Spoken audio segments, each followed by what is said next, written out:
So there is someone called as a value stream. I'll define some roles now for value stream. There is someone called a value stream owner. And who is he? The person who knows the entire material or product and information flow for a particular product. We call him a value stream manager also, right? He generally reports to the site leader to have necessary influence to help and make changes happen. So he's typically the operations head, or he's typically the reporting to the general manager of the plant. The second one is sensei. How many of you have not heard about the word sensei? How many of you don't know? Type NO in the comment box. If you know, type KNOW. Sensei. Okay, sensei. Sensei is nothing but a Japanese word for teacher, nothing else. Okay, mentor, teacher. Okay, if you take notes, okay. So sensei is an expert teacher in lean techniques. And I want all of you to become lean senseis. How many of you are interested to become lean senseis? Expert teacher in lean techniques. So, and process experts. Of course, people who are doing the actual work, they are called subject matter experts. SMEs we call them. Subject matter experts, people who are doing the work. Implementation, when you take the actual case study, you will know the actual implementation. Break the implementation into steps.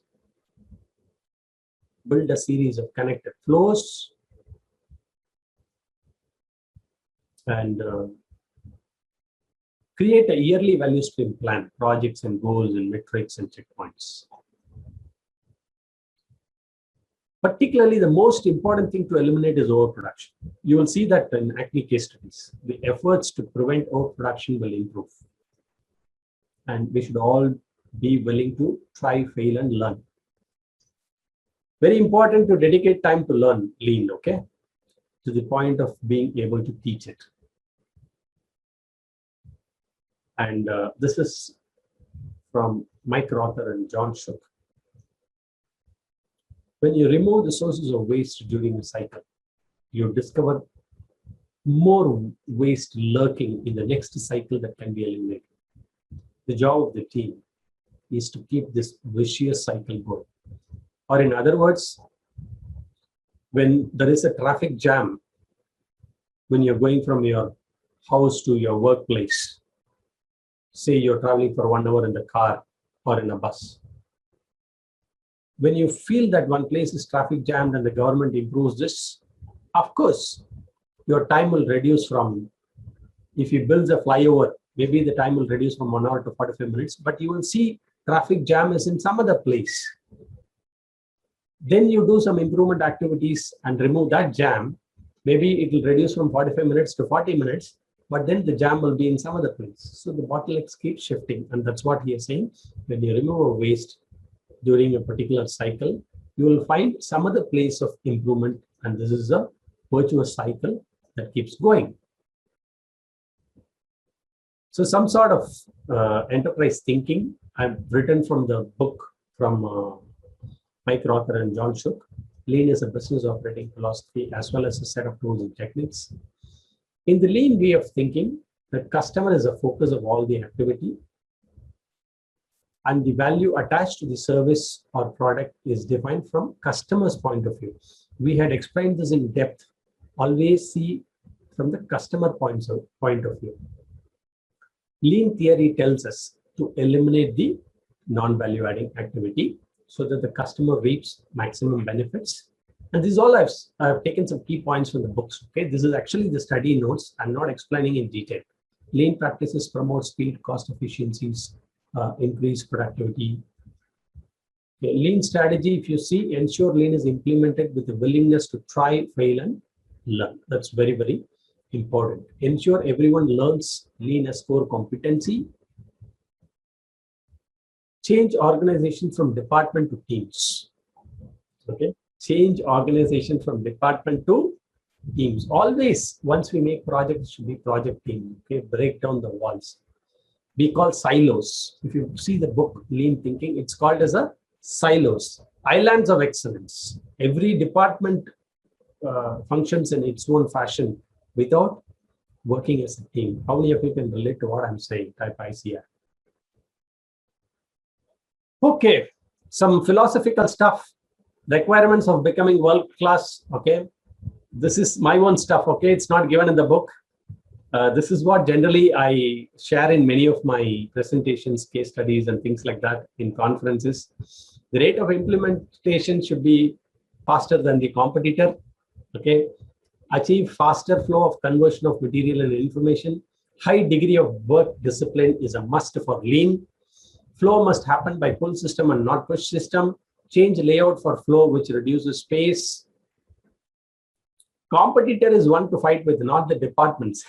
Okay, these are all I've shared from my experience. Okay, leadership by example is essential for continuous improvement. Self-inspection will improve quality. Self-quality at source, very important. It's important to investigate in changing attitudes of people to improve quality. Important to investigate, invest. It is important to invest in changing attitudes of people to improve quality. I hope you agree with all this. And what is your role? All you must do is to have an open mind. And in Lean Thinking book, Mr. James Womack, he says, people who resist this change, he calls them as concrete heads. Okay, concrete heads. That is cured and settled, and it's not willing to. It's very difficult to break such concrete heads. Okay, very important to listen, learn, and discuss. You have to raise your bar all the time. You have to raise your bar all the time. Be patient. Mistakes will be made, and becoming lean is a long-term process. If somebody is trying to adopt it in shortcut, sorry, participate. Okay, don't fear failure so much that you refuse to try new things. The saddest summary of life contains 3 descriptions. I could have done this, I might have done this, I should have.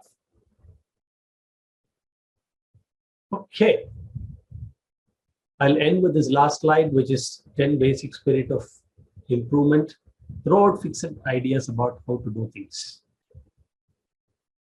Think of how new method will work. And don't think of how it won't work, okay? Don't accept excuses. Correct mistakes the moment they are found. Money alone cannot bring improvements. Okay, problem give you a chance to use your brains. Ask why 5 times. 10 people idea better than 1 person. Why am I showing all this? Because we need to internalize these basic principles. Because from tools and techniques, we need to go into principles and practices. Improvement has got no limits. If you have doubt, start reading from point 1 again.